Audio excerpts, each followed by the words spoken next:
cities are of grave concern. Negotiated peace is the only path to ending the war. The security situation in Afghanistan is worsening with each passing day. On your screen is a map of the provincial capitals that Taliban now controls, including Shaber Khan, Zaranj, Kunduz, Saripul, Talokan and Aibak, which is the latest capital to fall. President Ghani also met with political resistance leaders, expediting efforts to mobilize, equip and strengthen the public uprising forces.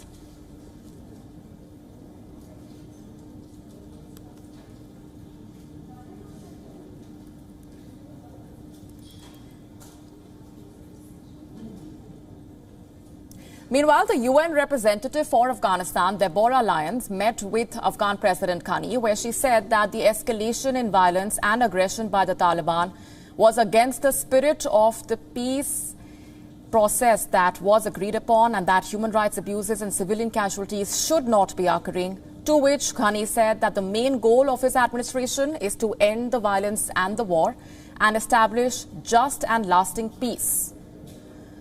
Over 1,000 people have been killed ever since the United States announced a troop withdrawal from the country.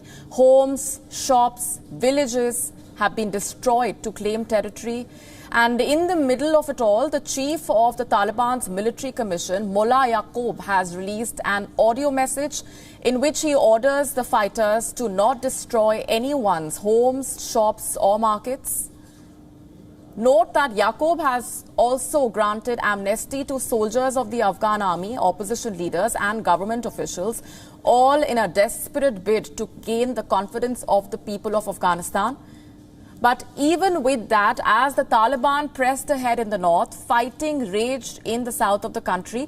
Afghan forces have been locked in heavy street-to-street fighting as the Taliban tries to take over Kandahar and Lashkar, both cities with Pashtun majorities, from where the Taliban drew their strength.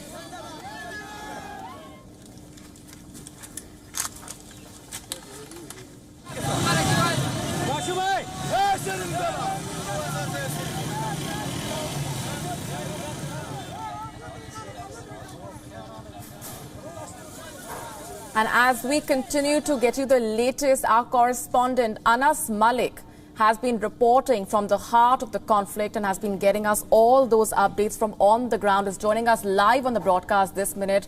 Anas, over to you. Give us a sense of the latest.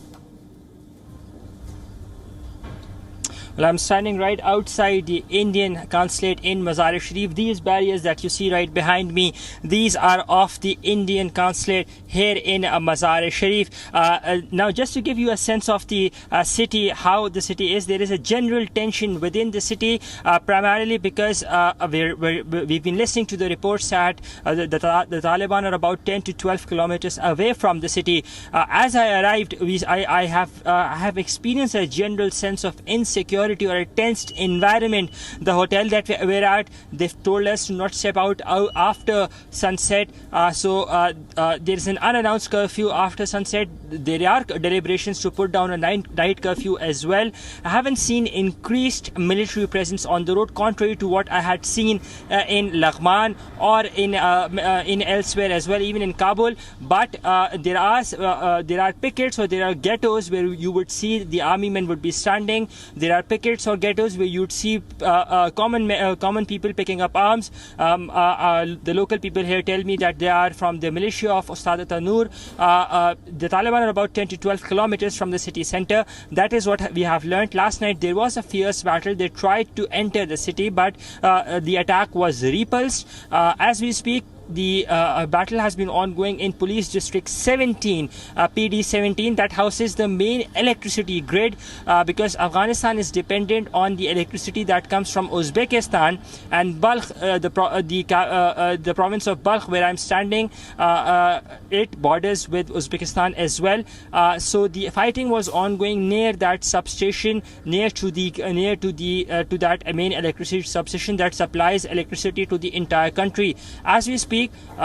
Right now, there are no clashes or skirmishes that are ongoing, but they would. What locals tell me is that they are expected to intensify by the end of the day towards the evening. That has been a pattern by and large, because usually we'd see to other places that I've been as well. The pattern has been that the fighting commences sometime in the evening. It goes on until late evening, in the night as well, and then in the morning it is back to routine. There is a general sense of insecurity. The flight that I was on, it had 400 plus people to be accommodated, but only 61 people flew.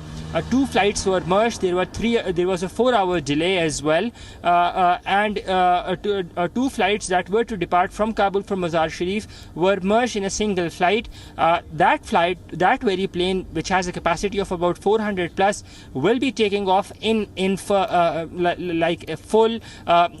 fullest capacity from Mazar Sharif to Kabul, because we are seeing en masse relocations by the people, those who can afford it. It's an 8-hour drive from Mazar Sharif to Kabul, but the way is not deemed safe. Yes, Molly. Right, Anas Malik has been travelling through Afghanistan over the past 2 weeks, getting us those ground reports. Thanks very much, Anas, for the moment.